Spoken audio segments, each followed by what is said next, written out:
This is probably our last lecture before we move on to memory systems fully. So this is the last lecture on computation, if you will.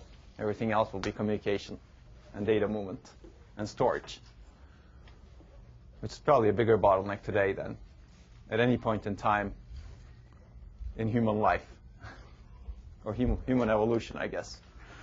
Okay, but we'll talk about two very interesting topics, in my opinion. This is where we are. We're still covering alternative approaches to instruction-level parallelism. We'll talk about systolic arrays, and we'll talk about static instruction scheduling, which basically is really about instruction-level parallelism also. You know that this is due today, right? How many of you are done with it, the feedback form? That's good. That's a good bunch. I assume the rest is going to do it? Yeah? You should do it. I'd like to get your feedback. Even if all you say is this course is great, I'd still like to get it. Even if you want to complain, I still would like to get it. That's fine too. We may not be able to address all the feedback, given that there will be conflicting feedback, but we'd still like to get it. And if you give the feedback form, you'll get some cake from Kevin. Our cook, Kevin, is preparing cake over there, and I guess eating some of it too at the same time. So you'll have to thank him. Well, we'll have it, I guess, during the break. Hopefully there'll be a piece for everyone. All right, need some water.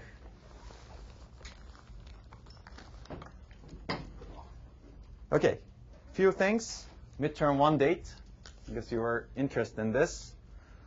And the overwhelming majority says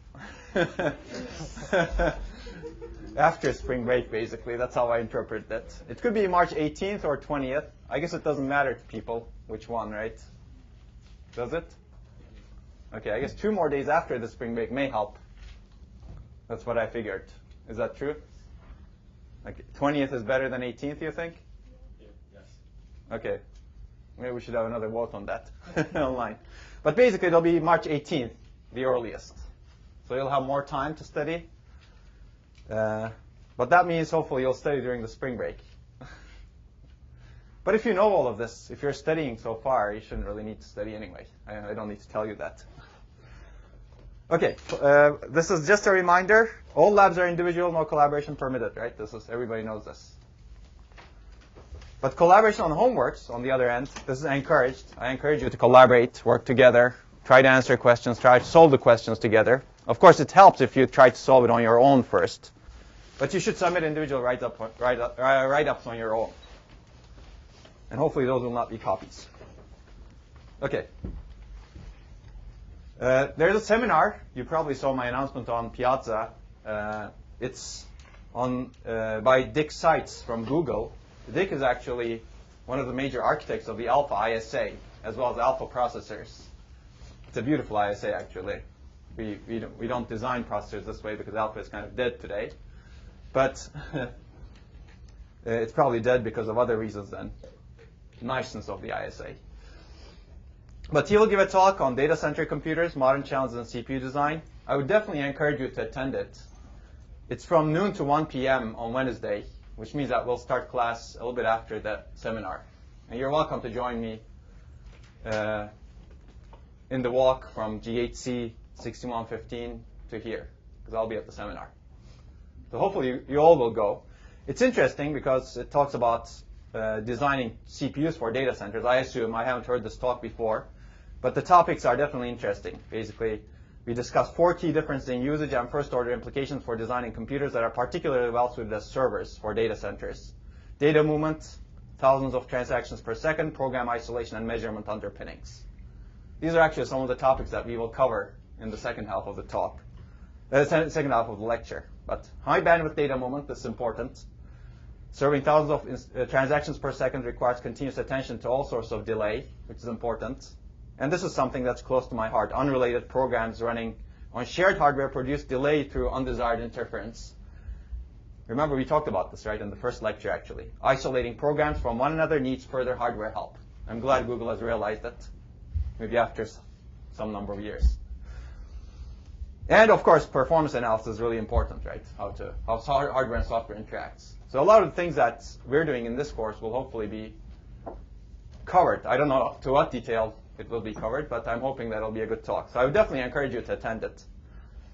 And I'll remind you that this is an important problem, and we'll get back to this actually. Remember MATLAB versus GCC that I showed you? Random two programs. And you may think about who in the world would be running MATLAB and GCC together. Well, maybe Google servers, right? Cloud computing, right? So random stuff runs together. And somehow you need to isolate those. In the meantime, you can take a look at some papers. And some of you already read this paper, right? That basically talks about this problem. And there's been a lot of solutions that are proposed to, hardware support that are proposed to isolate programs from each other. This is one of them. That was developed by one of my students here. Maybe she'll give a guest lecture when we get to that topic. Okay, but I would definitely recommend that you attend that seminar. And if it's bad, I'll buy you more cake. If it's good, that's good. But even bad seminars actually enhance your experience. At least at the very least, you will know how not to give a bad seminar. Okay, recap of last lecture. We talked a lot about GPUs. We talked about the programming model versus execution model separation, so hopefully you'll remember that. I said that GPUs are basically SPMD programming implemented on SIMD or SIMT, single instruction multiple thread hardware. So hopefully you know the advantages of SIMT over traditional conventional SIMD. I'm not going to go over that, but remember that. Basically, it's kind of nice because it's SIMD not exposed to the programmer, basically. The programmer doesn't need to deal with vector instructions, vector length. They program with threads, which are hopefully easier to deal with for them. We talked about warps and fine-grained multi-threading of warps. We talked about memory access in SIMT. We talked about the branch divergence problem in SIMT. And we also talked about the memory divergence problem a little bit, what kind of other problems that happen in SIMT. And we talked about dynamic warp formation, which is one of the benefits of treating these loop iterations as threads instead of vector instructions, right? You can actually merge the threads dynamically from totally different iterations. And then we went into VLIW. We talked about the philosophy of VLIW. RISC and VLIW basically have similar philosophies. Minimize the complexity of the hardware, put a lot of burden on the compiler and maybe the programmer to actually schedule instructions. So we'll talk a lot about that today, actually. We talked about VLIW versus SIMD versus superscalar, so hopefully you know all the trade-offs related to those. And we talked about the trade-offs and advantages and disadvantages. And then we talked about one more execution model, which was decoupled access and execute. VLIW was here, very simple hardware. Software does the scheduling. Out of order was here, complicated hardware. Software doesn't need to do as much scheduling. At least you don't rely on it. Decoupled access execute was somewhere in between, right? To get the advantages of some out-of-order execution without a whole lot of dependence on the software. And that was basically decoupling access and execute streams and executing them on two different execution engines. It's a cool idea. This is actually partially employed in systems today, right? Pentium 4 or Alpha 21264. They kind of separate the instruction stream into integer and floating point and memory. And they're kind of decoupled, right? They go through different pipelines, if you will. They don't necessarily communicate to each other with queues that were proposed in the papers we discussed. But you're really employing the concept of decoupled access and execute in a sense. You're going through different pipelines for memory and integer instructions, or integer/floating point instructions. OK, we'll see one more execution model today, which is systolic arrays, which is actually very interesting, which was developed here at CMU. Basically, the motivation was to design accelerators at that time. This is, remember, the 1970s, late 1970s. This tells you what kind of leading university you're studying at. So hopefully you'll exceed some of those people. Basically, he wanted to design accelerators, H.T. Kong and his students. And he wanted to make it basically simple and regular. You want to accelerate, actually, I'll tell you later that this was actually designed for robotics and vision tasks. And that's very computationally intensive. How do you actually make this faster? They figured you want accelerators with a simple, regular design, minimize the number of unique parts, and make them small and regular. They wanted obviously high performance, high concurrency. And they wanted to balance computation and I/O, or memory bandwidth, if you will, because memory bandwidth was still a bottleneck at that time. So the idea is actually relatively simple. instead of having a single processing element, think about this as a core, CPU, but maybe not as general purpose. Have a regular array of processing elements, right? Maybe a linear array, and carefully orchestrate the flow of data between the processing elements and from memory, such that you actually, they can collectively transform a piece of input data before outputting it to memory. So instead of taking one piece of data, operating on it, and putting it back to memory, take one piece of data, operate on it, send it to another processing element, that operates on it, that sends it to another processing element, that operates on it, ... and then it gets back to memory eventually. And if your computation is kind of regular, it fits this pattern, it's great because you can reduce the memory bandwidth requirements. Basically, the benefit is you maximize the computation done on a single piece of element you fetch from memory, and you put it back to memory only after you've transformed it enough that kind of you justified the memory bandwidth you spent on it. So pictorially, I think this is best explained pictorially, and this is a later paper by H.T. Kung, Why Systolic Architectures, that was published in IEEE Computer. If you look at this, this is one way of designing a system. A processing element and memory takes a long time, has low bandwidth. If this is only one processing element, basically you can get 5 million operations per second at most, depending on how many operations this can complete, right? The idea is, and it's kind of simple, right? Basically, you take one piece of data and you string together a bunch of processing elements, and there are connections between the processing elements, and data basically flows through the processing elements until it gets back to memory. This way now you can have 30 million operations per second possible because you have 6 times the processing elements that are operating on the data before you put it into memory. And why is it systolic? Basically, you can think of memory as heart. That's kind of supplying data, or blood. And processing element is a cell. As the blood passes through it, it operates on it, right? And memory pulses the data through the cells. That's one way of thinking about a computing system, right? Does that make sense? It's kind of cool, I guess. So basically, this is how H.T. Kung described it at the time. Data flows from the computer memory in a rhythmic fashion, passing through many processing elements before it returns to memory. We can think of this as an assembly line of processing elements, right? You have different, like we talked about assembly line before when we introduced pipelining. We'll see the differences between this and pipelining soon. Pipelining is really at the instruction level, right? Here we're really at the processing element level. You can think of this as cores. You can have different people working on the same car. Many cars are assembled simultaneously. It can be two-dimensional also, and you'll read the paper if you want to. But basically, the reason is we get a simple and regular design. You replicate the processing elements, right? You get high concurrency, and hopefully you get balanced computation and I/O bandwidth. For a given amount of bandwidth you spend in memory, hopefully you're doing enough computation before you put it back to memory. Does that make sense? And the key question is how do you balance that computation and memory bandwidth, actually? I'll go back to this picture. Is 6 the right number here? Well, depends on how many pieces of computation you need to do. Maybe 100 is the right number, right? Maybe 1 is the right number if you have very little computation to do, right? But the idea is if you have enough computation to do, just string together processing elements. Okay. So that's the basic principle that we've discussed, balanced computation and memory bandwidth. So what are the differences from pipelining? Because pipelining kind of does a similar thing, right, to get concurrency. The difference is these are individual processing elements. Basically, you can think of each processing element can be pipelined in itself, too.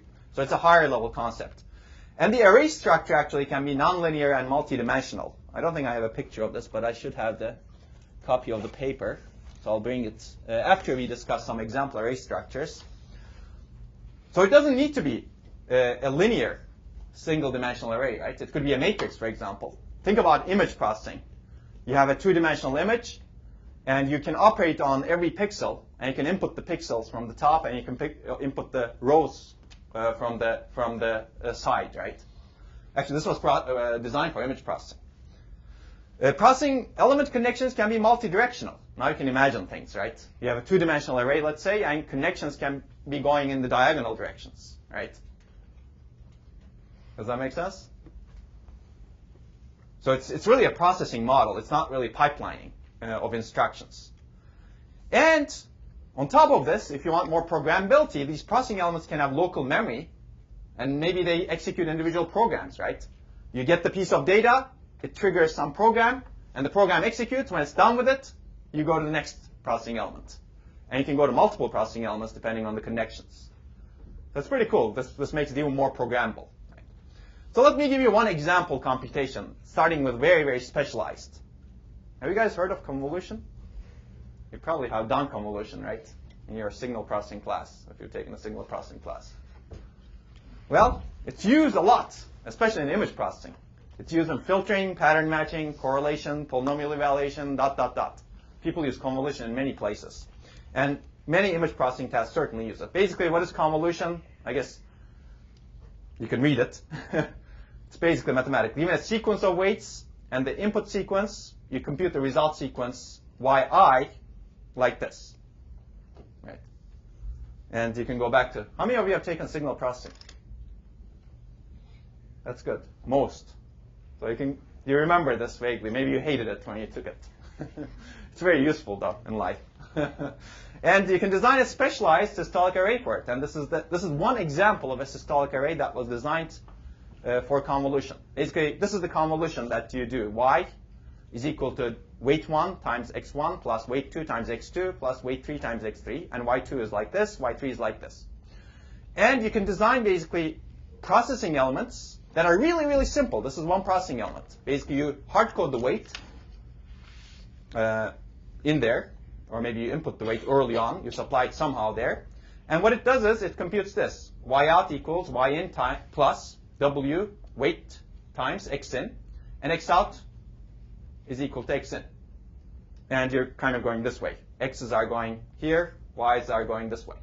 And now you can string together these elements to get to compute the convolution of all y's. Does that make sense? You input y1 this way. Well, I guess not input.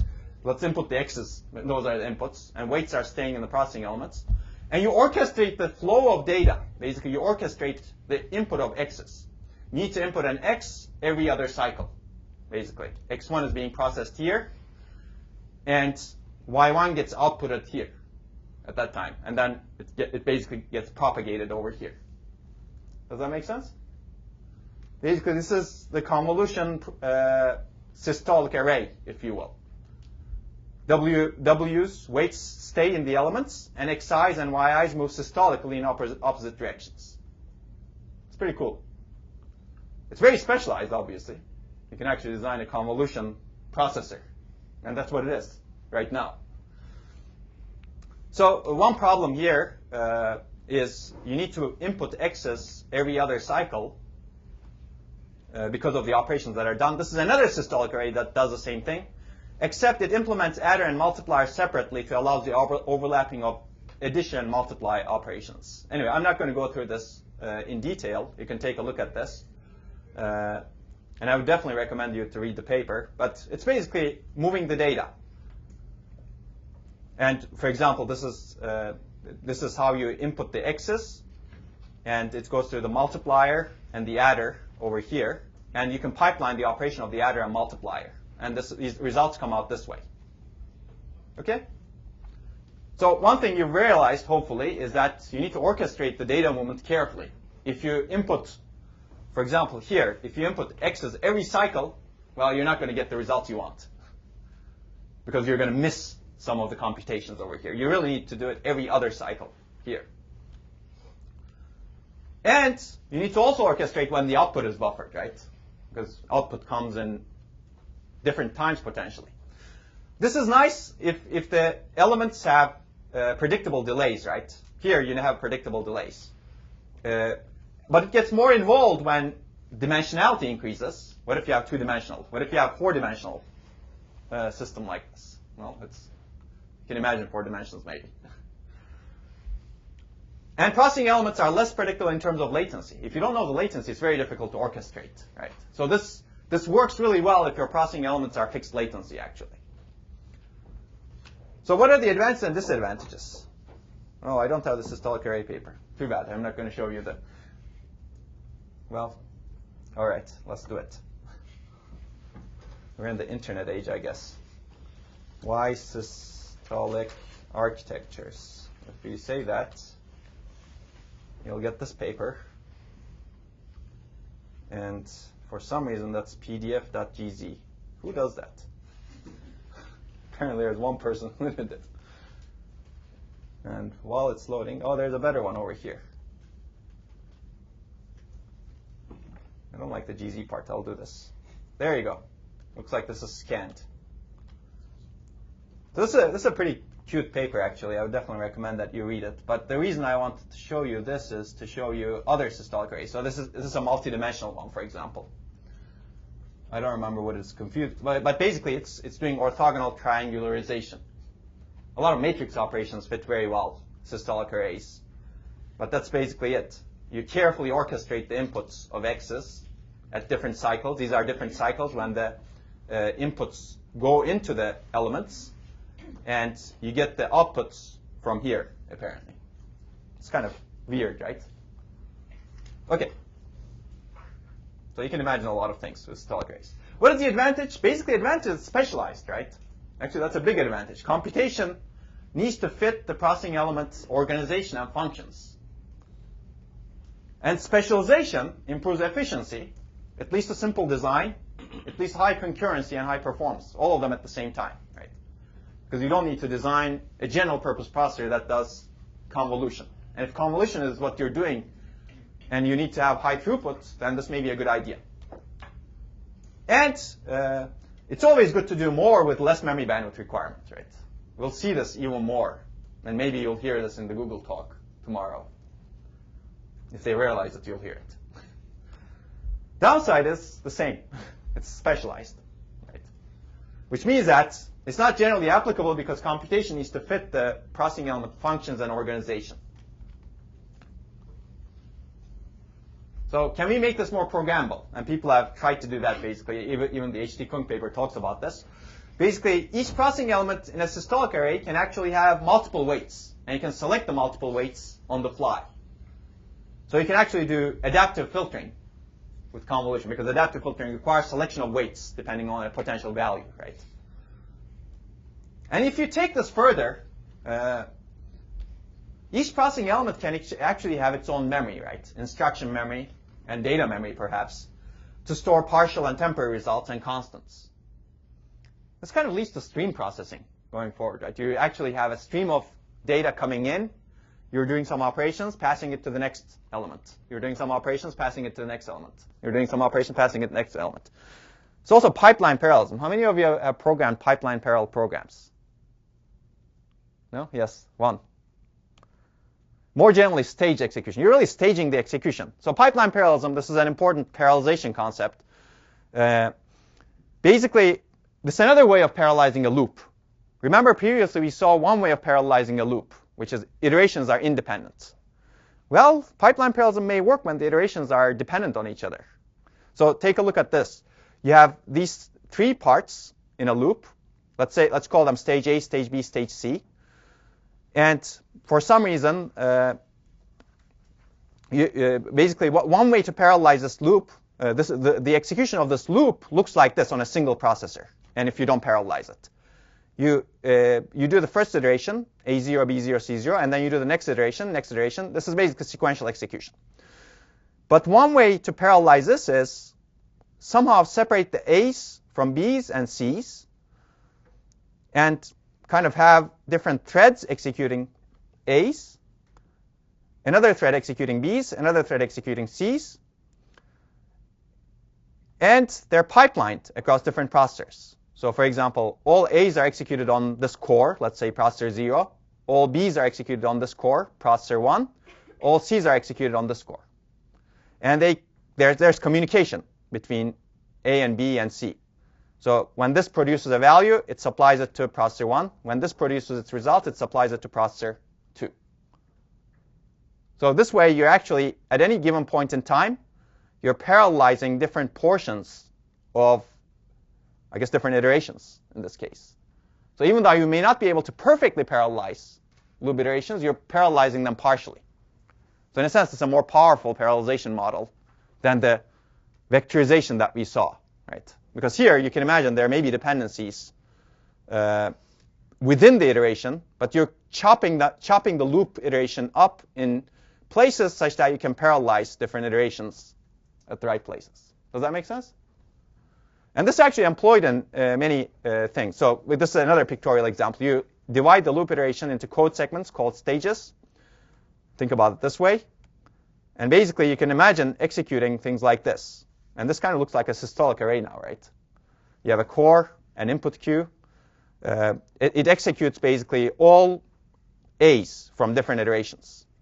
And you can actually have a thread doing this, and it basically queues up all of the A's, and basically picks tasks from that queue, or maybe this queue. And then it outputs into this, outputs results into the second core. Second core picks tasks from B, B0, B1, B2, B3, dot, dot, dot. And when the input is ready, it gets the task and executes it. Okay. Does that make sense? So I'd encourage you to do parallel programming this way.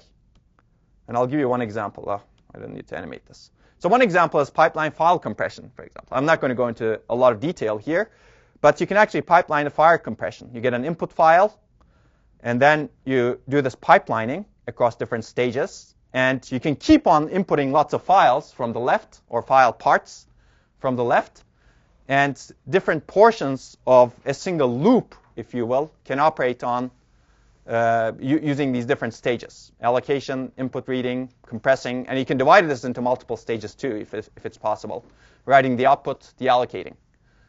This way, you can actually work on when you're reading the inputs of one file, maybe you're compressing some other one, right? That's how you can actually exploit parallelism. Okay. So that kind of extends the systolic array model to really pipeline parallelism, right? And I think there are a lot of, this is, in a sense, this is the modern application of systolic arrays at the very general purpose domain. So think about parallelizing the histogram that we've discussed in a systolic fashion or pipeline fashion. Remember before we were thinking about threads, working on different portions of a book, counting the characters. How can you do that in a systolic fashion this way? It's good to think about. Okay, advantages and disadvantages again. The big advantage of systolic array is it makes multiple use of each data item. There's a reduced need for fetching and refetching. Basically here, even in this pipeline file compression, we don't keep put the data back into memory and then refetch it for reading the input and refetch it for compressing, refetch it for something else. High concurrency arises because of this, and you get a regular design. You're basically, it's regular in terms of both data and control flow. But the disadvantage is, it's really not good at exploiting irregular parallelism. It may be a little bit better than SIMD engines, though. So this is something, this will be food for thought for you in the next slide, maybe. It doesn't handle the control flow really, really well, right? It's relatively special purpose, again. It needs software programmer support to be a general purpose model. And at the general purpose domain, this has been relatively successful, basically pipelining. Well, pipeline parallel programming. Okay. Any questions? No? That's all clear? Okay. I'll give you one example. Yeah.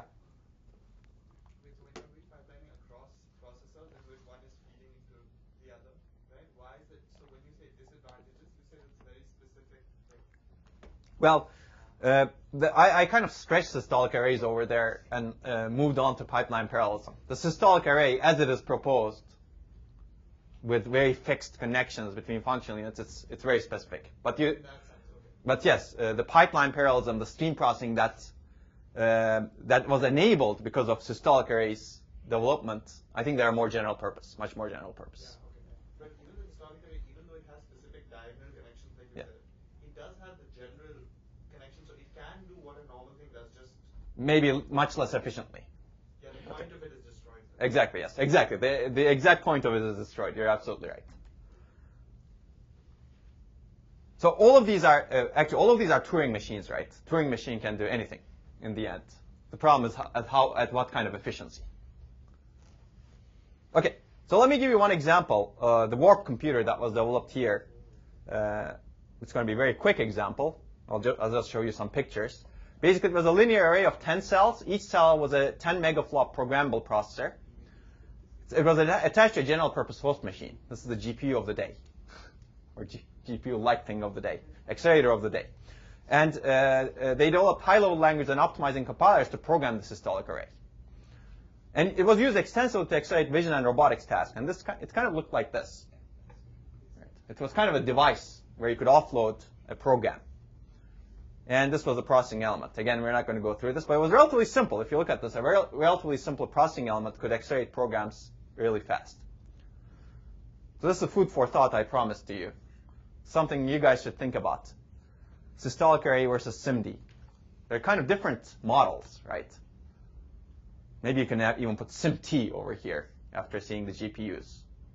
So GPUs are actually, if you think about them, they're really accelerators in the end. They're accelerating something, and you're offloading some computation, at least in today's model. Although going forward, that may change also. Maybe you have more CPUs and GPUs tightly coupled, and we'll get back to that toward the end of the course. But these trade-offs, I would like you to think about. Like, which one is more general purpose? It's kind of tough, actually, to answer this one. All right. I won't ask you this question on the exam. But there may be a question on systolic arrays. So you can take a look at it. Is that on the homework, by the way? I guess it will be on homework 4.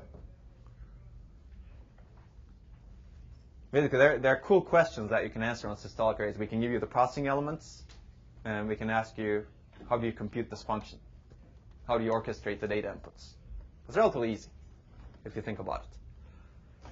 OK. So this is where we are, actually. I guess we're done with this agenda. Most of what we wanted to cover in the first half of the course is now covered.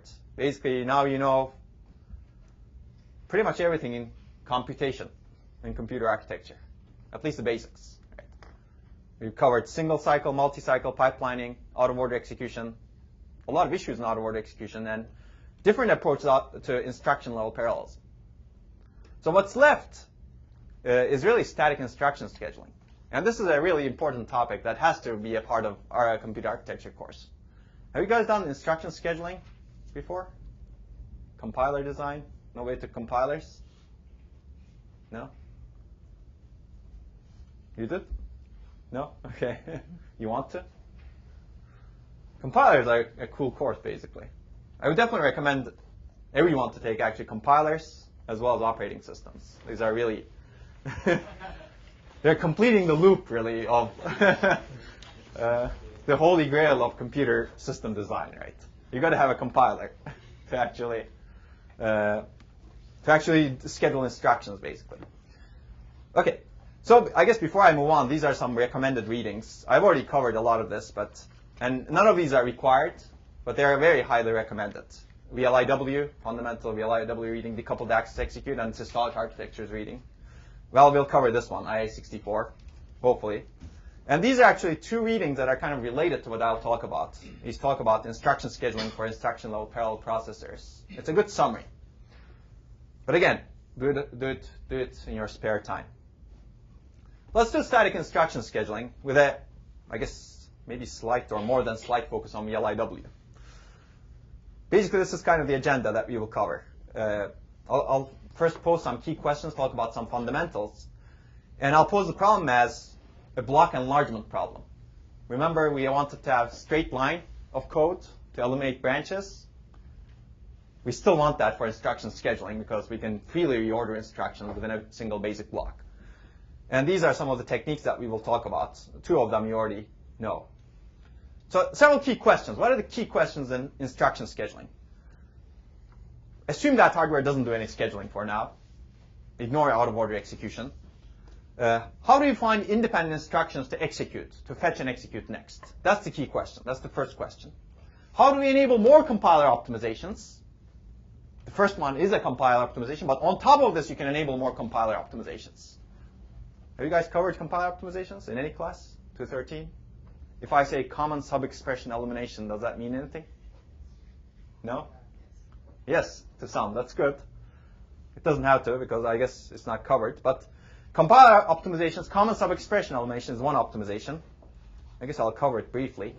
Constant propagation, does that mean anything? Dead code elimination? Hopefully that means something. Dead code is basically code that's never going to be executed. How does the compiler find it? Right. Redundancy elimination, again, redundant operations. If you're doing the same multiply twice, how does the compiler find it? And how do you actually enable more of these optimizations? Because if you actually schedule code one way versus the other, more or less of these optimizations may be visible to the compiler, right? So I'll cover just common sub-expression elimination because it's kind of nice for you guys to know. But where does this rotate? Or more importantly, I think I need to rotate, right? This never gets it right.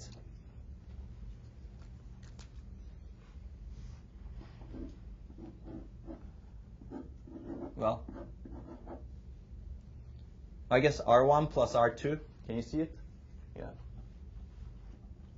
R3, and then R1 plus R2 goes to R5. This is a common sub-expression, right? R1 and R2, assuming you have R1 written somewhere here, and nobody redefines R1. And this is a basic block. This is basically a branch. This is basic block 0, basic block 1, basic block 2. That's a common sub-expression, right? Well, assuming that R1 plus R2 value doesn't change on this path or on this path, why not do R1 plus R2 here, and then move it to R8, let's say, and use R8 later on instead of computing it again? That's the common sub-expression elimination. That's done at the register level. Now you can imagine doing this at the code level, right? Maybe the programmer does, I don't know, variable A plus variable B times variable C. And you do it at two different places.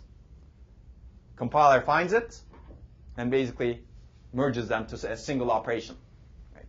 Assuming they evaluate to the same value. So you can do this at the register level, and you can do this at the higher level also. And modern compilers do this. The key question is actually, how do you ensure that this works, right? And we'll see examples, actually. We'll get to this. That's one example. Constant propagation.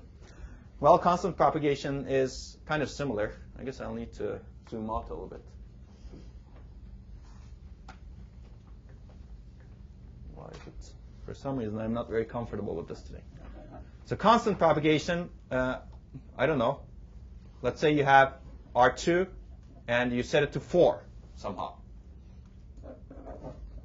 And then you have R2 plus R3, right? I don't know, you set it to R6. And constant propagation basically says propagate this 4 to here. Instead of using R2, use 4. If you can do it. If you can do it, depends on whether R2 is overridden here, right? Basically, if this value of R2 is still live out, meaning that is the correct assignment, that's the last assignment to R2 at this point, you can do this. But if there are branches, that may get in the way, right? Does that make sense? So, for example, if there's another basic block over here, and you can actually write to R2 something else, maybe R5 over here, you cannot do this constant propagation because there are two paths that are reaching the R2 definition over here. And if you're coming from here, R2 is really R5 at this point. If you're coming from here, R2 is really 4. Well, you cannot do this constant propagation, right? But what if the frequently executed path was this one? Dynamically, let's say 99.99999 or 100% of the time, you take this path. You never go from here. Well, the compiler can still not do it, right? For correctness purposes. But if the compiler scheduled the code, assumed that this was the frequently executed path, and scheduled the code this way, and treated everything else as an uncommon path, and we've seen this before, it could say, oh, I'm going to assume this is the frequently executed path. I'm going to optimize the code. schedule the instructions, do all of this constant propagation. Oh, by the way, once I do this, after I ignore all of these incoming stuff, this is really a constant here. Now I can replace this R2 with 4. Now I'll schedule the code. You can do that optimization. Of course, you need to ensure that if you're coming from this side, the code still works correctly. Right? That's the key idea behind compiler optimizations. Because before you weren't able to do this constant propagation over here, even though this was frequently executed path, because there was an interfering path. But if you somehow say, I'm going to ignore everything coming in, and I'm going to schedule the code as if this was the only path that I have, and later on, I'm going to fix up the wrong stuff, potentially wrong stuff, to make sure everything works correctly, regardless of whatever path I come in. You can optimize the code for the frequently executed path. And this we're going to call a trace. Actually, we have already called a trace, right? It's a sequence of basic blocks that are frequently executed. That's our trace. And you can do the scheduling on this trace and treat everything else as the uncommon path. Okay? And this kind of showed you that you can actually enable compiler optimizations if you treat everything else as uncommon. Right? Okay. I guess I've given you part of the answers while asking the questions. But we'll get back to that. So the third question, actually, in compiler optimization is how do we increase the instruction fetch rate? Remember this one? Branches were getting in the way. And if you have a 16-wide machine, for example, or IBM power, I don't know, 6, power 4, power 5, they're 8-wide machines. You can fetch 8 instructions per cycle. But what if your code is branchy, right? You don't have straight line code.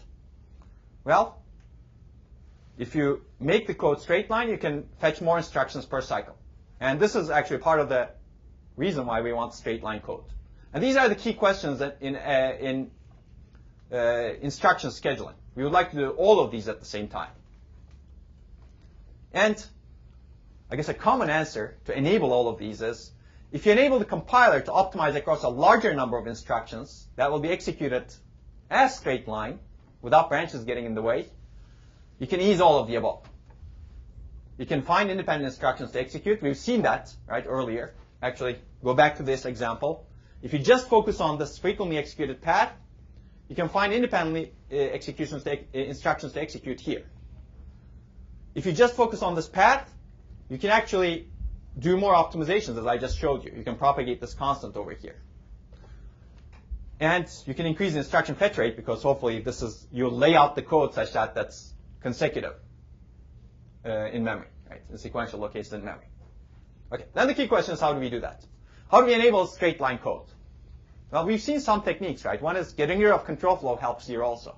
If you don't have any branches, you don't have this problem, right? You're going one way versus the other. And we've seen predicate execution and loop unrolling and predicate combining, for example. And the second is optimize frequently executed control flow paths even if you have control flow. And we'll see, you're already familiar with the concept of trace, but we'll see it a lot more. And then we'll develop it to even more aggressive portions. And all of these, except for the block structured ISA, currently at least, are used in today's compilers. Today's compilers do heavy loop unrolling. You can actually specify it. They do predicate execution, even if the ISA is not predicated. CMove is in most ISAs. They do trace scheduling, superblock scheduling, and if you have a predicated ISA, they do hyperblock scheduling. So GCC actually has all of these except for the block structured ISA. That sounds pretty cool, right? No? All right, let's see how. Well, predication, I'll very quickly cover some of these. Predication actually was first proposed to enable compiler optimization. Actually, it was proposed to enable parallelization of loops when you have dependencies inside it. Because this way you can eliminate the dependencies, eliminate the control flow, and you can parallelize things. The idea is compiler converts control dependence into data dependence, branches eliminated, and you know how it works, right? Each instruction is a predicate bit set based on the predicate computation. Only the instructions with true predicate values are committed. Otherwise, things are turned into no-ops. And this was the code example that I think Rachada gave. He covered this particular slide. But we covered predicate execution earlier also. So if you look at this, You can imagine this as a larger basic block instead of b equals 0, b equals 1. This is the normal branch code. If you look at predicated code, it's a straight line code. And you only have data dependencies. Now you can actually assume that you have lots of instructions inside here. You can basically reorder code here, right? You just need to respect data dependencies. Whereas before, this branch was getting in the way. Right? You cannot easily move an instruction from here to here. And we'll see that in a couple of slides. And the second is loop unrolling. Loop unrolling also gets rid of or reduces the number of dynamic instances of a loop branch, right? We're replicating the loop body multiple times within an iteration. As a result, you're really increasing the basic block size within that loop body, right? You have more instructions in the loop body, and now you can schedule code across iterations without thinking about the branch. Okay, a little bit of terminology. Basic block, I've defined it earlier, but never on a slide. This is basically a sequence or block of instructions with a single control flow of entry point and a single control flow of exit point. Basically, I've been showing these pictures. This is a basic block. You can only enter from here and exit from here. If there's a branch coming in here, this is not a basic block. There are two basic blocks here, right? Does that make sense? Can you guys see it? Okay. Single entry, single exit. And the realization is that this can actually execute uninterrupted, right? Assuming there are no exceptions or interrupts, ignore them for a while. It's kind of atomic. You start the execution and you'll end the execution, assuming there are no exceptions or interrupts. You're never going to take some other path because there is no control flow. Atomic block, I'll define that also. It's a block of instructions where either all instructions complete or none of them completes. Right? Once you start the execution, you're either finishing everything that's in that block or nothing in that block. Right? A basic block without any exceptions or interrupts is an atomic block. But an atomic block is actually stronger, right? You can actually design atomic blocks into the ISA, and we'll see that. In most modern ISAs, the unit of atomicity, atomic unit of execution, is really an instruction, right? You either complete the entire instruction or none of it. Is that true always? That's not true, she's saying. That's true. Actually, you're right that that's not true. Repeat move S, for example. If you look at that, actually, you can take an interrupt in the middle. If you remember the specification in one of our slides, there's before you move on to the next iteration of the repeat, you check for interrupts and exceptions, which is interesting. But most instructions are still atomic. Assuming there are no exceptions or interrupts, you can consider a basic block atomic.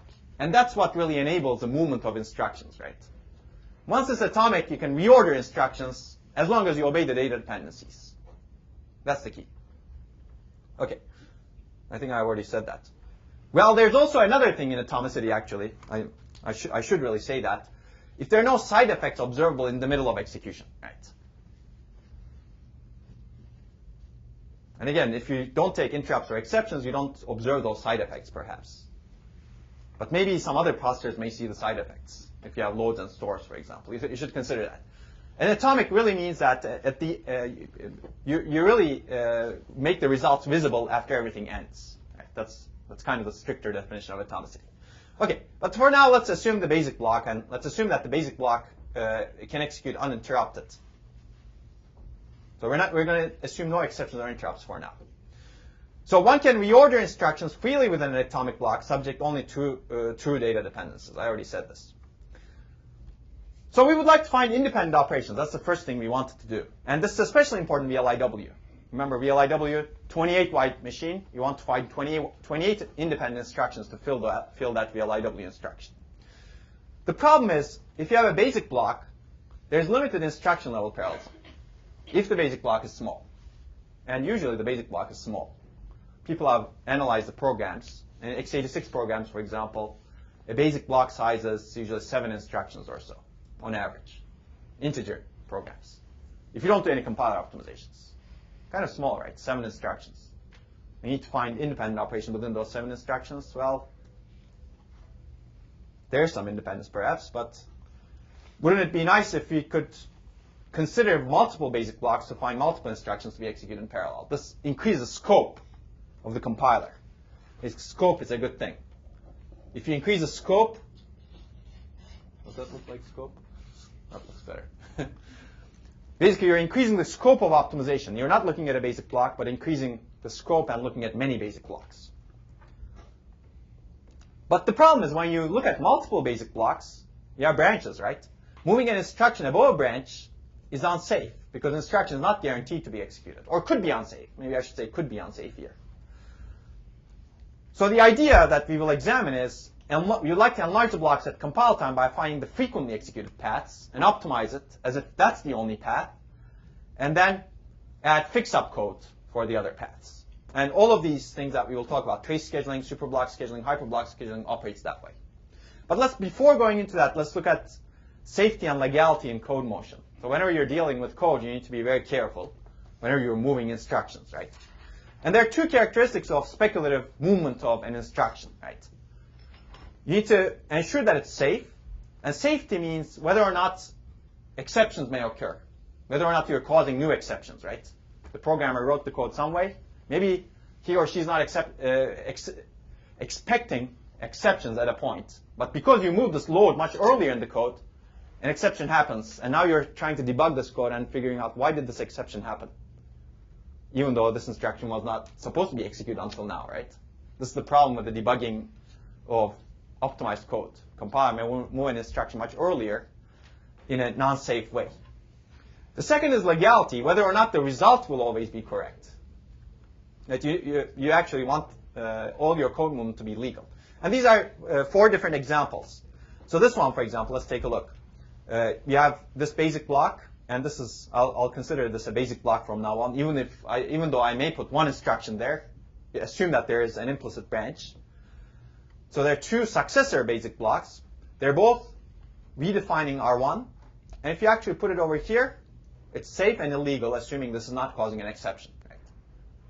This instruction is not an exception-causing instruction. Assume that. This is both safe and legal. If you look at this,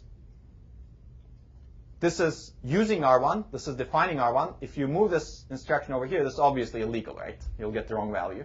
You don't want to do that. Which means that the compiler actually needs to keep metadata with each block, or do the analysis of the data flow to figure out whether it can do this movement, right?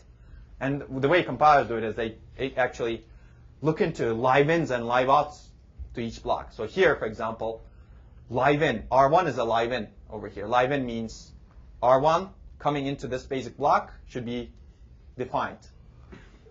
And live out means basically the register is coming out of this block as a live value. So if you, for example, move this code that redefines R1, it's really affecting the live ins of this basic block. As a result, it's illegal, right? Okay. So here, if you look at this, both of the basic blocks redefine R1. And if you move this over here, it's legal, because you're going to get the correct value of R1 over here, but it may be unsafe if this load is causing an exception. And maybe that's okay, right? Maybe you can live with an exception, depending on what type of exception it is. And here, it's both unsafe and illegal, because you can both cause an exception and get the wrong value. Okay? Ideally, you would like to do things like this, because these are actually clean, right? Then the key question is, how do you get to that clean state? The branches are actually preventing you from getting that clean state, so we're going to get rid of those branches. This is actually saying what I said kind of formally. So you can take a look at this on your own. But when moving an operation, there are 2 kinds of code movements, right? You can move the code downward and upward. Here I showed an upward movement. If you're moving it upward from a basic block to its source basic blocks, you need to ensure that register values required by the other destination basic blocks are not destroyed. You need to make sure this is basically the legal part. And the movement must not cause new exceptions. And you can do the downward movement also. When moving an operation from a basic block to one of its destination basic blocks, you need to ensure that all the other destination basic blocks should still be able to use the result of the operation, right? So you can imagine you have an R2 defined here, and R2 is being sourced here. If you move the definition of R2 here, well, what value would this get, right? You've got to make sure that that's correct. And also the other source basic blocks of the destination basic block should not be disturbed. So you can think about this a little bit. These are pretty simple and intuitive. Okay. So we'd like to be able to do this movement, and branches are getting in the way. So how do we get rid of branches? Well, I've already given you the idea. We form traces. A trace is a frequently executed path in the control flow graph. A sequence of basic blocks that are frequently executed. Or if you think about it as an enlarged basic block, it really has multiple side entrances and multiple side exits. And let's see. I'll show you this picture in a little bit, but maybe we can take a look at it while I'm showing you. Well, I guess I'm not able to find it. That's okay. Basically, the goal is to find independent instructions within a trace to pack into the LIW instructions. Right? This was one of the reasons why it was developed. Actually, this is the paper, trace scheduling paper. Traces are determined via profiling. Remember, compiler is doing this, and we've discussed this. Who figures out what is the frequently executed path? You want to figure out the frequently executed basic blocks. So compiler profiles the code, constructs a trace, schedules the code instructions within that trace, and then adds fix-up code for correctness. And when do you add fix-up code? Basically, if a side entrance or side exit of a trace is exercised at runtime, corresponding fix-up code is executed. We'll take a look at this. So let me define things a little bit. There may be conditional branches from the middle of the trace going out, side exits, and there may be transitions from other traces into the middle of the trace. These are side entrances. So if you look at, well, let's go to this one. So for example, you have this complicated control flow graph. You cannot optimize anything if you just look at it this way. But you figure out that this is the frequently executed path. The probability of this branch to go this way is 99%, 99% this way, 99% this way, 99% this way, 99% this way. First of all, you need to figure that out somehow by profiling. And let's assume that you figured this out. You said, oh, this is my frequently executed path. Now I'm going to treat this in isolation, ignore everything else. I'm going to schedule the code here. And after I'm done, I'm going to connect whatever is left back into the trace. But while I'm connecting, I may need some fix-up code. This is the fix-up code blocks. Because I moved some instructions within the trace. And remember, this thing was supposed to enter the trace. Actually, this thing is kind of interesting because it's really, there's a side exit from the trace and a side entrance. Right? So this is a side exit from the trace. You really are supposed to exit from the frequently executed path. And if you optimize the code such that you move some instructions from here to above here, you'd better undo those instructions before you exit. Right? Similarly, when you enter from here, if you move some instructions from here to here, well, maybe you cannot enter from there, right? May not be a good idea because you're going to execute some instructions that you moved from here to here. Does that make sense? And if you move some instructions from here back to here, when you enter, you'd better execute those instructions somehow, right? And if you've eliminated some instructions because you assume this, when you enter, if you need them, you better execute them. That's where the side. That's where you need all of this fix-up or compensation code. This is also called compensation code. But the beauty of this is the compiler basically ignores, for a while at least, everything else but this large block of instructions, right? That way it can do all the compiler optimizations, all the scheduling it needs. And after that, it compensates. And we'll see an example of this. It's kind of nice, right? You're optimizing for the frequently executed path. So all of these control flow transitions, side exits and side entrances, are ignored during trace scheduling. And after scheduling, you need to instruct fix-up code and bookkeeping code to ensure the correct execution of the off-trace code. Right? And this is the paper. It's hard to read, but this is the fundamental paper that affected all of the compilers going forward. Okay, I think we've covered this. Basically, remember, this is a side exit. Well, if you look at this trace, this is a side exit. This is another side exit. This is another side exit. This is a side entrance. You're really entering the trace kind of in the middle. Okay, let's take a look at one example. Assume that this is kind of our trace, right? This is kind of a side entrance before the beginning of the trace. the side entrance should really come in after instructions 1 and 2 are executed. During trace scheduling, we kind of ignore this part, right? I wish I could ignore this somehow with my hand. Oh, wait. All right. Can you guys see it now? OK. So you kind of ignore this entrance, and we schedule the code just by looking at what's in the trace. And the compiler says, oh, instruction 1, I'd better move this down here, right? After you do this, how do you actually do the fix-up code? Let's take a look at the fix-up code. Your side entrance was supposed to execute 3, 4, 5. You can actually take the side entrance and come from here. Then you execute 3, 4, 1, 5. May not be a good idea. So I'm going to move the side entrance to here, such that I'm not going to execute 1. Now I have 5.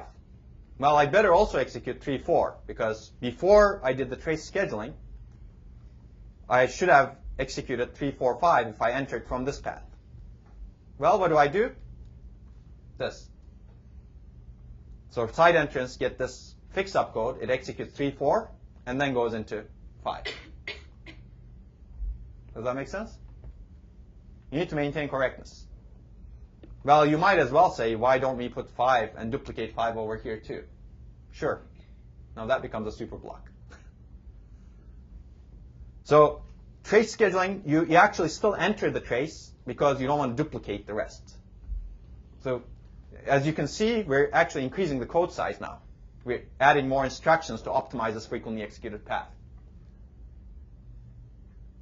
One extreme thing would be optimizing, basically actually duplicating code for every single path in the program. But you can imagine that that's kind of insurmountable, right? That's not going to be possible even. So you still have side entrances because you would like to share code between these different paths. Okay? But this is kind of the bookkeeping that you need. There's also other bookkeeping that I didn't tell you, right? The compiler needs to know where this trace is actually entering, what instructions it should execute, right? Not this trace, that side entrance. Where is it supposed to enter, right?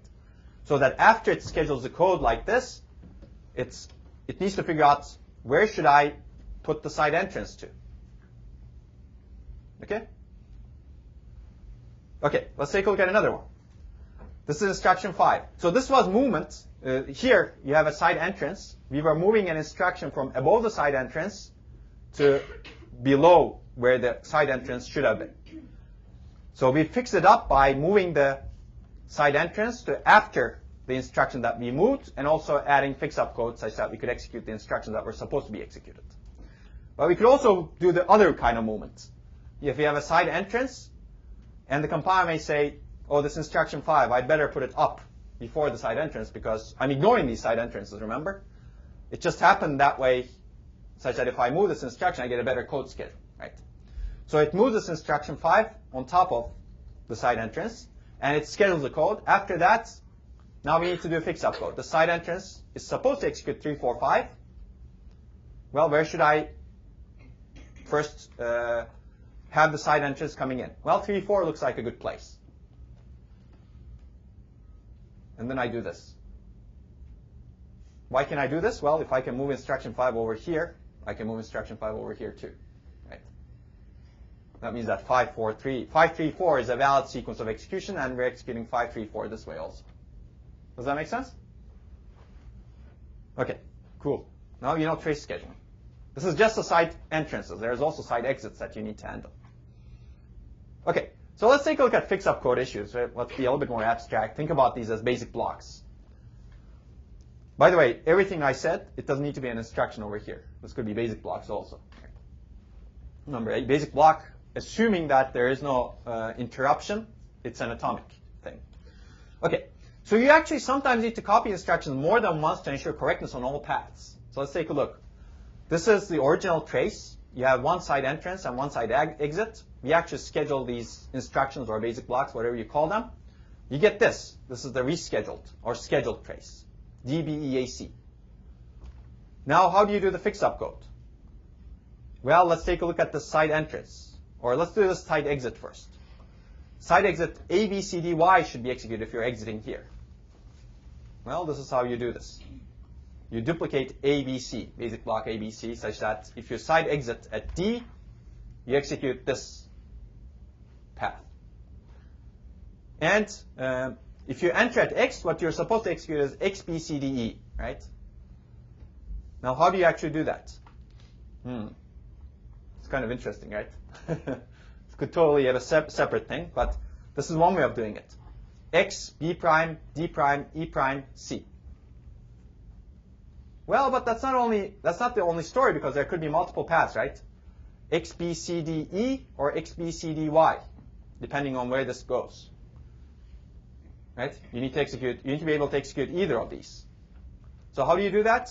Well, you do the code this way. X, B, C, D, E. Well, that's the C part over here. And X, B, C, D, Y. So you need to duplicate C 3 times here. One in the trace, optimized maybe, and once here and once here. Does that make sense? It's kind of cool to follow these. But basically, the point is this leads to a lot of code bloat in the end.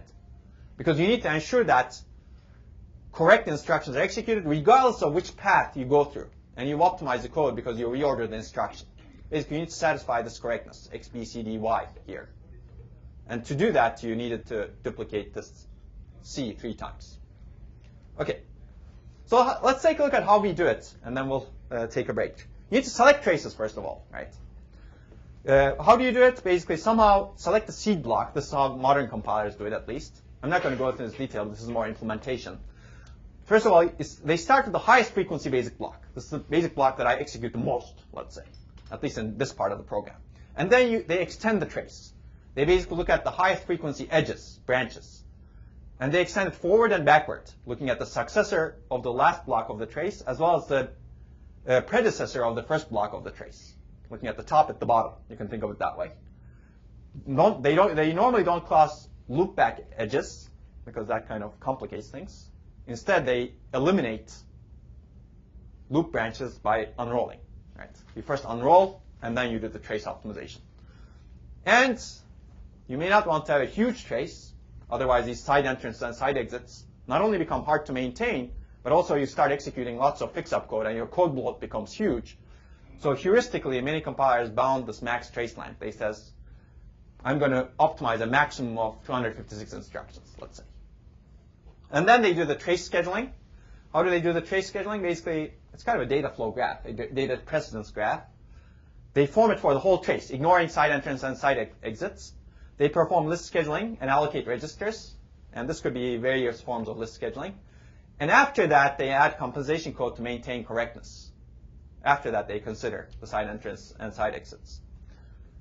And they, of course, move an instruction above a branch if it's safe, upward movement. So this is one example. This is kind of the data precedence graph. You can think of this as a data flow graph, but with potential control flow of edges also. And this is kind of the latency of the instructions, if you will. It's kind of simple, right? So how do you do the list scheduling? Have you guys seen list scheduling in any course? No? This is actually something you see in hardware design courses also. If you're scheduling operations, for example, in a pipeline. But basically, it's pretty simple. You assign some priority to each instruction, because what if multiple instructions can be executed in parallel? Which one do you choose? Well, maybe the one you should choose is the one that leads to a lot of computation, right? And you initialize a ready list that holds all the ready instructions. Ready means data is ready and instruction can be scheduled. Can be scheduled because you may have a functional unit that you can actually assign. Remember, the compiler knows the functional units in a VLIW machine. You choose one ready instruction from the ready list with the highest priority, possibly using tie-breaking heuristics. Insert the instruction to the schedule. You need to make sure that there are enough resources in the pipeline, execution units. And if you remember that in VLIW, we said that instructions need to be aligned to their execution units. You need to also satisfy those constraints, right? And you add those instructions whose precedence constraints are not satisfied into the ready list. And then we'll see an example soon. But there may be multiple prioritization heuristics. Again, I'm not going to go into this. It's kind of similar to, remember at some point we discussed, what if multiple instructions are ready in an out-of-order processor? which one do you pick to send to the functional unit? Well, it's kind of similar. Compiler is doing it now. Multiple instructions are ready. You have multiple functional units. But you have more instructions ready than the functional units. Which one do you pick? Which one do you schedule first? You can actually use similar heuristics that the hardware can potentially use. But hopefully the compiler has a bigger view of the program.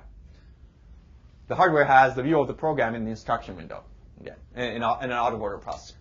It could be all of these, right? Number of descendants in the precedence graph, how many things you enable if you execute, length of the operational latency, a combination of many, many things, maximum latency, ... Critical path, if you can somehow figure that out. So this is one example. This is the data precedence graph over here. You need to compute a data ready list, and you select from this data ready list in priority order while checking resource constraints. And after you schedule the ready operations in one instruction, you repeat it for the next instruction. Let's do the scheduling really, really quickly for this data precedence graph. Assume these are instructions. And this number over here is the depth of the graph after this instruction. So if you look at this instruction, the depth is really 1, 2, 3, 4, 5, right? If you schedule this instruction, it's kind of important, perhaps.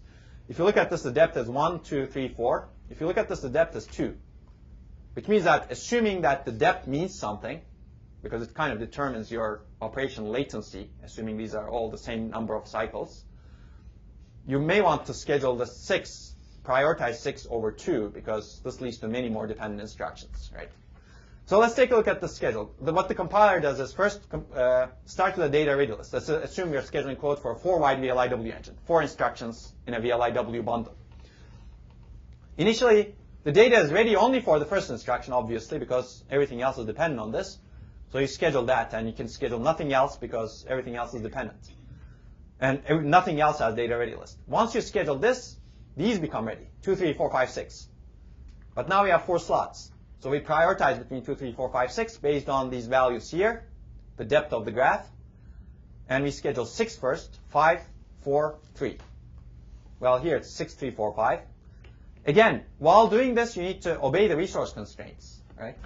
For example, these may all be multiplies, but you may only have one multiplier. Well, good luck, you cannot do this, right? You need to do something else. Well, you'll have no ops, basically. Okay? And you can do the rest, I guess, right? The 2 needs to be scheduled in the next cycle because you don't have enough slots in the VLIW instruction at this point, and it's not high priority. Okay? And this is what you get in your VLIW schedule. No ops, no op, no ops. But also parallel operations also. Okay? So let's do this trace scheduling, and then we'll take a break, during which you can take some cake. Are you guys hungry? All right, let's go through this, and then we'll take a break. This kind of, or maybe we should take this break now. What do you guys think? Yes. Who's hungry? All right, let's take a break. The cake is over there. Make sure you get your piece, and then we'll go through the trace scheduling example.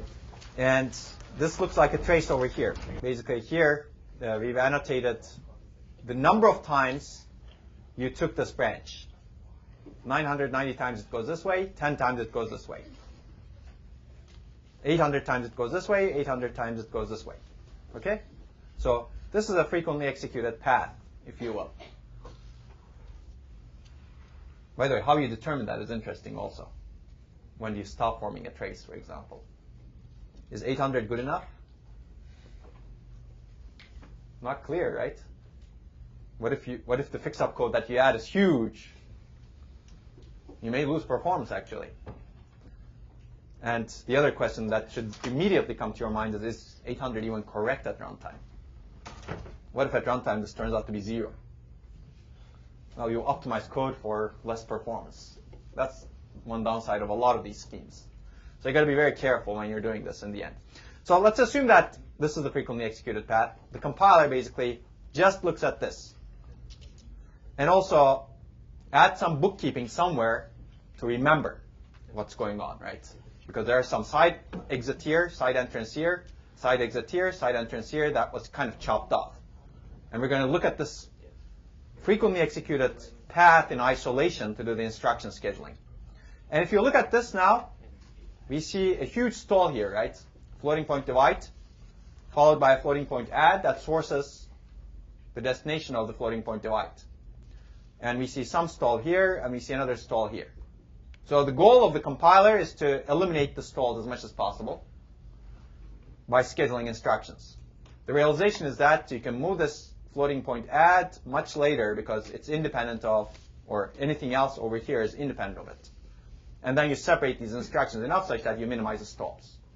We're not even doing VLIW right now. It's just a single instruction-wide scheduling.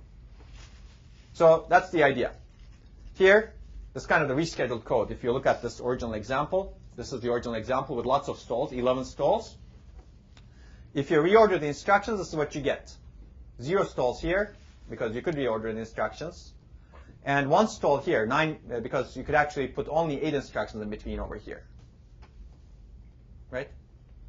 And you can examine the code. You can look at let's just get the key ideas for now. So it's nice, actually. When you execute this trace now, you have almost no stalls. So we've scheduled the code. Done. Now what do we do? Well, now we need to add the hard part of trace scheduling comes in. Fix-up code, compensation code. So how do you do that, first of all? Well, this is a path that you're exiting, right? If you look at the original code over here, well, I got to be able to do this somehow. This is the exit path, right? Exit out to B3. Once you're exiting out to B3, how do you exit out? Well, you exit out from here, but you need to add the floating point add, which you moved below the site exit, right? If add was here, you moved it below, so you better add it to after the site exit, such that it can execute. Makes sense, right? Same as here. There was a site exit over here, and you move it. You actually add compensation code to do the floating point add, which you moved from above the site exit to below. Basically, this is called compensation code, and it's actually split because you need to add it to both paths, both site exits. Now we're adding more and more instructions. But we're not done yet. What about these side entrances? Let's take a look at them now. B3 and B6. First of all, they were somewhere else, right? B3 was coming in from here, and B6 was coming in from here. But now we moved this floating point add all the way down here. So we cannot make B3 and B6 come in from where they were coming in. We should really make them come in after the floating point add, right? Unless you guys know of some other way of fixing the problem. You can complicate, do other things perhaps. There's potential ways, but let's do it the easy way. Basically, B3 and B6 are now coming in at the very bottom. They're not even coming in, right? Well, assume maybe there's a other later part of the trace. Okay, so B3 is coming in this way, B6 is coming in this way. And B6, what do you do with B6? So B6 is supposed to execute these adds, so you duplicate. This is also called tail duplication, actually. We'll see this soon. What we've done is with B6, we've duplicated the tail, kind of. Just, it happened to be that way. This is kind of the tail of the trace. It's kind of duplicated now when B6 comes in. That's the join compensation code. This is called the join compensation code. Here you're splitting, here you're joining. Well, that's B6. What about B3? Well, B3 becomes this way. Because when you come in from B3, you need to execute all of this stuff that is supposed to be executed. Okay? And this is the final schedule. And you can go through this to see if it's correct. I think it's correct. Correctness is another constraint, by the way, when you design such a compiler. You need to ensure that it works. There have been compilers that are not correct. Hopefully your GCC is not that way. Then you have a problem. But this is basically to optimize this trace. We've added, I guess if you count, maybe it's more than the number of instructions that you have in the trace, right? This is the code bloat problem when you're optimizing a frequently executed path. Okay, and if you're wrong, unfortunately, you may exit right away. Now, one more thing you can do is you can optimize this as a trace, right? It's possible too. You can certainly do it, but then you'll add more bloat. Okay. So advantages and disadvantages. I guess you've seen the advantage for now. Basically, this is actually a very powerful technique It was developed for VLIW. It enables the finding of more independent instructions. And it also enables more code optimizations. That should really be added over here. You have fewer no-ops in a VLIW instruction. For example, you can do constant propagation easily now, right? As I've discussed earlier, assuming you can do it within the trace. And also you can increase the parallelism. There are a bunch of disadvantages. It's profile dependent. We've already talked about this. What if the dynamic path deviates from the trace? Code bloat, an additional fixed subcode executed due to side entrances and side exits. The problem is infrequent paths actually interfere with the frequent path, at least with this. And we're going to try to eliminate part of it. So if you look at this, these side entrances kind of interfere with the frequent path. If you could eliminate them, maybe we could do better. And effectiveness, of course, depends on the bias of branches, which is related to the profile dependence, right? If you have unbiased branches, so you really want biased branches here. Biased branch means most of the time it goes one way, right? If you have biased branches, your traces become long, and assuming that that bias remains during execution, the same bias remains during execution, you're good. You've scheduled the code in a good way. But if you have unbiased branches, what if a branch goes 50-50? 50 times here, 50 times here. Now you get smaller traces. And as a result, you get less opportunity for finding independent instructions. Right.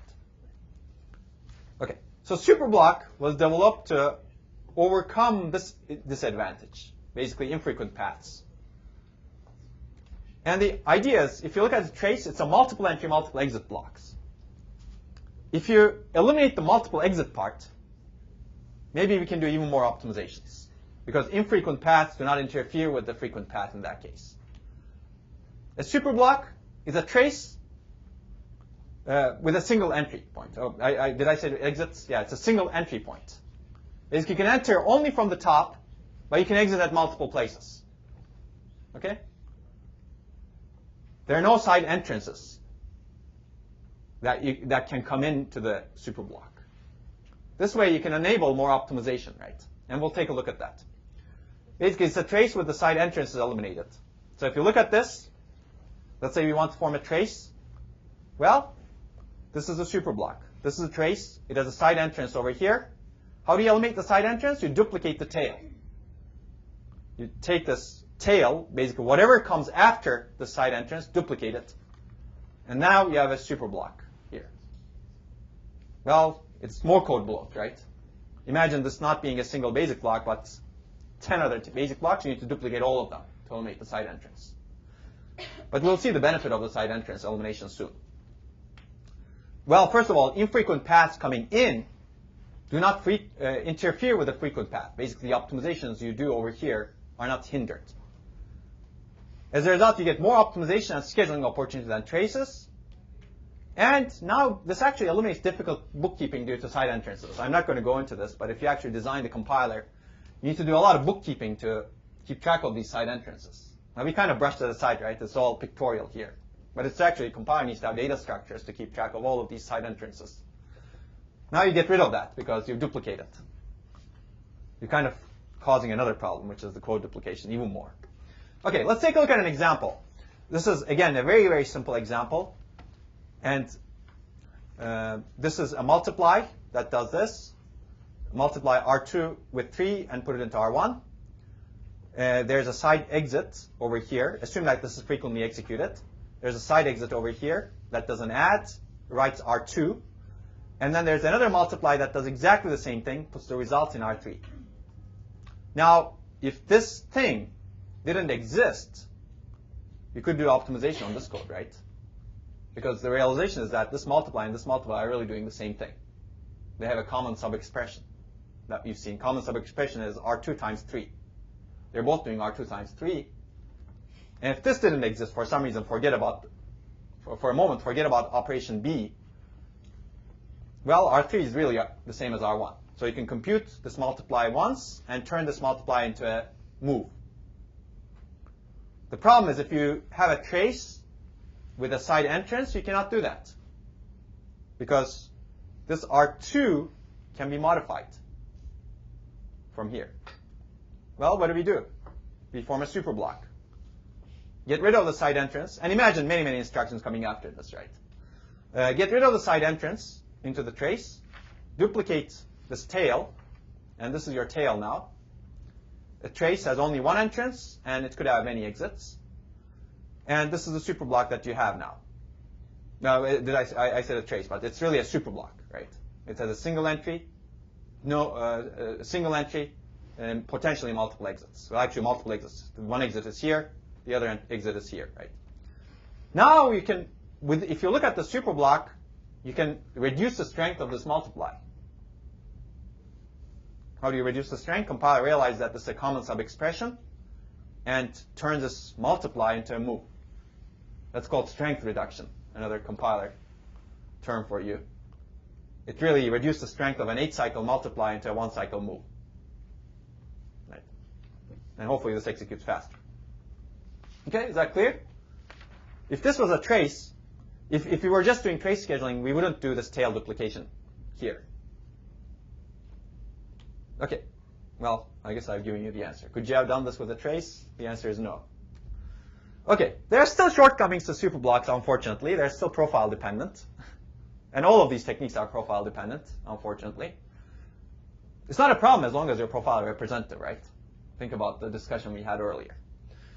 There's no frequently executed path, no single frequently executed path if there's an unbiased branch. That's again unfortunate. You need to cut the superblock somewhere. That reduces your opportunity. And perhaps even more code bloat due to tail duplication, right? Because let's assume that you have 1,000 instruction long trace, and there used to be a side exit right at the beginning. You duplicate 999 instructions. Right? That's a lot of instructions to duplicate. Okay. So people have developed hyperblocks to actually solve this kind of problem, right? If unbiased branch problem. What if you have a branch that's kind of in the middle that goes 50-50? And it's a simple short branch, if then else. And you execute only one instruction, and then you go out and go in. It's a hammock branch. Well, hyperblock is actually combines two ideas, if you will. It takes superblock, and it uses predication on top of it. By using predication, you can eliminate these unbiased branches.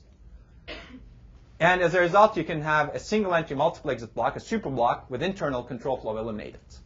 Well, it's kind of internal. These small branches should really be internal, right? Okay, does that make sense? You can use predication to eliminate branches. The big advantage is it reduces the effect of unbiased branches on scheduling block size. Now you can actually have bigger blocks. The disadvantage, well, unfortunately, you need to have some predicate execution support. Or you need to do with C moves. And all disadvantages of predicate execution also, which we've discussed earlier. Let's take a look at, this actually, hyperblocks are actually used. This is the seminal paper that introduced it. GCC uses them. It's very, very heavily used in predicated architectures. I have not looked at ARM compilers, but I bet ARM compilers use it. If they don't, they should. Basically, you need to select the blocks, just like super blocks, to kind of look at the trace, if you will. And then you need to tail duplicate to form a super block. And you need to do if conversion, which is predication. And let's take a look at this example. And you can read this, actually. I'm not going to go through this. Compilers use a lot of heuristics to figure out what to combine and what not to combine. It's a difficult problem. It's not an easy problem. They look at cost-benefit functions. It's just to give you an idea of what could you consider. The overhead of how long it is, height, resources, dependencies, the benefit of branch elimination. Basically, they look at all of those. Assume that we've combined these blocks. And then you do a tail duplication. Where is the tail? Now, this is the tail, right? You do the tail duplication here. And look at this. This is kind of internal control flow, right? You can consider this unbiased branch. 80-20, maybe it's unbiased. Well, if you have predication, we just combine them, right? So this is the tail duplication part. We've duplicated this. We consider this biased, but we didn't consider this unbiased. We didn't consider this biased, so this is unbiased. So we eliminate this branch by predicating these parts. And this is what you get in the end. And I guess if you do the calculation correctly, this is what you get. 81% of the time you do this. I guess, anyway. Does that make sense? Okay. So this is just an aside, actually, just to give you an idea of how impactful this paper has been. This is the paper that introduced hyperblocks, and it actually won the Micro Test of Time Award.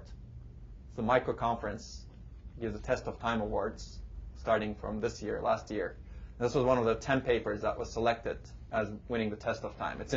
Well, if a technique is employed in all compilers that you know of, probably it has won the Test of Time, right? And I'll just point this to you. Actually, I have already opened it somewhere. This is some reading that you can potentially do, just to show you what we've seen in this class actually has won a lot of Test of Time awards. This paper, for example, introduced a two-level control store in microprogrammed architectures, Micro 1978. Some scheduling, compiler scheduling techniques, which we did not really cover, but VLIW-like scheduling. MIPS architecture that you're implementing. These are the out-of-order execution papers with precise exceptions. Obviously, they've stood the test of time. This is something that I will discuss very soon. This is kind of the precursor to the block-structured ISA that we will see soon. I guess you've seen two-level branch prediction. Hopefully you know what that is. And this is the hyperblock that we talked about. And this is actually a paper that discusses correctness, how to actually generate correct code for VLIW architectures. And this is about compression. That's just to give you an example, actually. A lot of these techniques were developed, if you look at these dates, 1970s, 1980s. And all of these are actually used in real systems today. But I just wanted to give you that aside, that historical perspective. So what you're seeing here is actually something that's done. I don't know if you will ever get to design a compiler that does hyperblock scheduling. If you enjoy that sort of stuff, I would definitely recommend it. There's actually a lot of things that you will need to consider to do it well. Okay, can we do better? As architects or system designers, we should always strive for better. Hyperblock still has disadvantages, right? Still profile dependent. I don't know how we're going to get rid of that, but I'll give you an idea that may potentially get rid of it a little bit at least. Because the problem with the profile is we're really optimizing for a single path, right? If we could optimize for multiple paths and select dynamically, maybe we're less profile dependent. And the idea that I will tell you in a little bit, that won the other Test of Time Award paper, that was the other Test of Time Award paper, block structured ISA, does that. It requires fix-up code. The idea that I'll tell you get rid of fix-up code, but it introduces something else. And it requires predication support. Well, so can we do even better? Basically, the solution is, what we're really trying to get to is really large basic blocks, single entry, single exit. If you can somehow get those, and predication actually helps that, maybe you'll be golden. And I'll talk about the idea of block structured ISA very quickly. This is basically on large blocks, large basic blocks that are atomic. So it's not only we're not only going to combine the blocks, but once we combine them, we're going to make them atomic. We're going to say it's all or none. So you combine A, B, C together, it's all or none. If you need to execute A, B, D, you have another atomic block for it. If you need to execute A, D, E, you have another atomic block for it. Okay? So this is kind of the idea. Blocks are atomic, all or none operations. Either all of the block is committed or executed, or none of it. And this is one example over here. This is your control flow graph. And this is a very, very simple example. We're just combining BC and BD together. BC is an atomic block. BD is an atomic block. You can do instruction scheduling freely over here. This is not a side exit. If you were not supposed to execute BC, but you picked to execute BC at runtime, but you figured out, oh, I'm not supposed to execute BC because the dynamic conditions say I should really execute BD because that's dependent on the execution. What you do is you roll back to the beginning of the block. Right here, you go back and execute BD. Basically, you throw away some work. You don't have fix-up code, but you may execute useless code. Does that make sense? So you enlarge the blocks and make them atomic. And at runtime, the execution may roll back and execute some other atomic block. And you can imagine now the complexity. What if you combine more blocks now? What if you have B, C, X, Y, Z? And then how many blocks do you have? So it becomes a little bit complicated. Basically, the compiler enlarges blocks by combining basic blocks with their control flow successors, kind of like this. This is a very simple example. And branches within the enlarged block are converted to fault operations. So this branch over here this B2 or B1, whichever one you consider, it's a fault. It's really not a branch anymore. It's not a side exit. Remember, single entry, single exit. If the branch is not supposed to be going the way this block is optimized for, it's a fault. You roll back to the beginning of the block, you execute the basic enlarged block that you're supposed to execute. Does that make sense? Which means that you kind of need to specify the target of the fault also. So there needs to be ISA support to handle this. You need to have some metadata in for each block telling what are the other potential blocks that are coming next. So what is the advantage? So you see here one advantage. Well, disadvantage and advantage at the same time, right? If you look at this, after A, you don't have two blocks, two targets anymore. You really have three of them in this case. But the downside is you need to figure out which one to go to. It's not as simple decision of taken, not taken anymore. It's really this path, this path, this path decision. So your branch predictor or block predictor becomes a little bit more complex. The upside is now you have a dynamic choice, right? You have multiple optimized blocks, and you can choose between them. And if the hardware is doing this choice, you have a lot of dynamic information to do this, right? You didn't have that choice with superblock, hyperblock, certainly not with a trace, right? That's the big upside of changing the ISA. Of course, now you can tell me that there's a big downside of changing the ISA, and that's changing the ISA. Unfortunately, you need to change the ISA, right? So the advantage is now you have large atomic blocks. So this is what atomicity buys you, actually. You can actually do this faulting and go back, and you can freely optimize code inside this atomic block, right?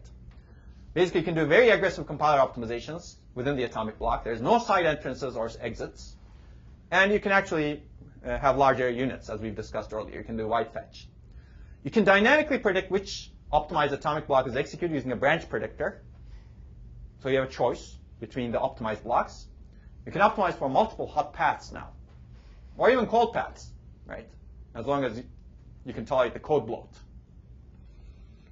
No compensation and fix-up code, which is really nice. The downside is wasted execution, right? Basically, you can have wasted work because of atomicity, actually. Atomicity is good because it enables optimizations. It's bad because it leads to wasted work. And maybe even more code bloat, right? Because now you have many, many copies of the basic block in the binary and possibly in the instruction cache. And you need to somehow predict, right?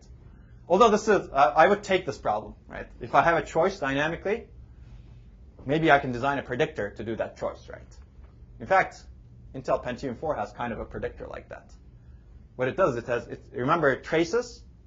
Remember I asked you the question, can you do this in hardware? Can you lay out logically sequential code in physically sequential hardware locations? Basic block A, B, C stored together.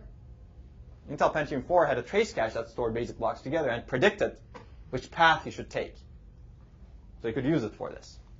Okay, so there are benefits to this, and I'm not going to go through this, but you can actually take a look at this paper, which shows that by block structuring the ISA, you can increase the size of the block significantly, even in these applications in 1990s that have very small basic blocks. And you can actually reduce the execution time significantly. And these are actually hard to optimize applications. Whether GCC is a good application to try to optimize for. It's one of the most complicated things to optimize. Okay, so very quickly, superblock versus block structured ISA. Superblock has single entries, multiple exits. Block structured ISA has single entry, single exit. Superblock is not atomic. Block structured ISA is atomic. I say this, but this doesn't have to be the case. Transmeta's code morphing software, remember that? It used superblocks very heavily to morph the code, and it had actually atomic blocks. It had support in hardware for atomicity, because their ISA was internal. But the way we've discussed, it's not atomic.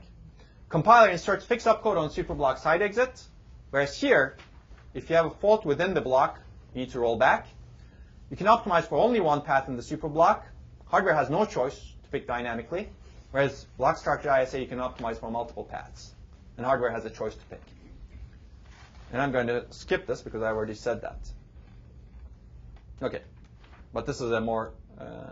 So summary, larger code blocks. I think this is a good place to stop after we're done with the summary. We've covered traces, superblocks, hyperblocks, and block structured ISA, right? And before that, we covered predicate execution, loop unrolling, predicate combining. The goal of all of these is to actually enlarge the scope of optimization where you can do the scheduling easily. These differ in terms of how many entries and how many exits each of them have, so hopefully you know the answers now. And there are corresponding benefits and downsides to each.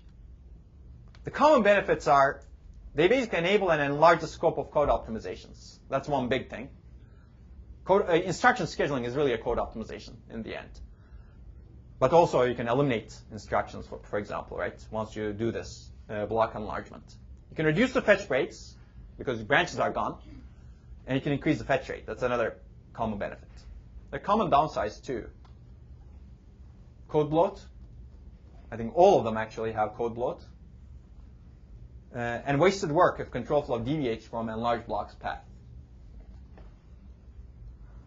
I guess wasted work can come in terms of fix-up code or code that you executed but you need to discard in terms of in block structured ISA. Okay, this may be a good place to stop. What do you guys think?